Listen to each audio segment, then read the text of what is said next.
உலகிலேயே முதன் சிவன் கோவில் என்றும், உலகிலேயே மிகப்பெரிய மரகத நடராஜர் இருக்கும் கோவில் என்றும் சிறப்பு பெற்றது உத்தரகோசம் மங்கை என்னும் திருத்தலம். இத்திருத்தலத்தில் அமைந்துள்ள மங்களநாதர் திருக்கோவிலில் மிகச் சிறப்பாக உற்சவம் மார்கழி மாதத்தில் நடைபெறுகிறது. வருடத்தின் அனைத்து நாட்களும் சந்தன காப்பு இடப்பட்டு காட்சி தரும் நடராஜ பெருமானை ஆருத்ரா தரிசனம் அன்று மட்டும் மரகத திருமேனியாக தரிசனம் செய்ய முடியும்.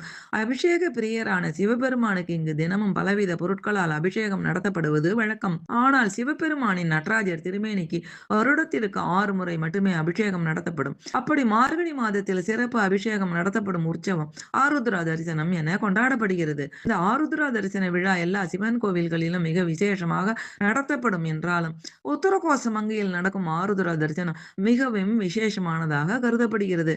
2026ஆம் ஆண்டு ஆருத்ரா தரிசனம் ஜனவரி 3ஆம் தேதி அன்று சனிக்கிழமை நடைபெறுவதால் ஜனவரி 2ஆம் தேதி காலை 8 மணி முதல் காலை 9 மணிக்குள் மரகத நடராஜரின் சந்தனம் கலைக்கப்பட்டு மரகத திருமேனியாக காட்சி அளித்த பிறகு நள்ளிரவு 12 மணி முதல் ஜனவரி 3ஆம் தேதி அதிகாலை 4:30 மணி வரை அபிஷேக ஆராதனைகள் நடைபெற்று 5 மணிக்கு தீபாராதனை நடைபெறும்.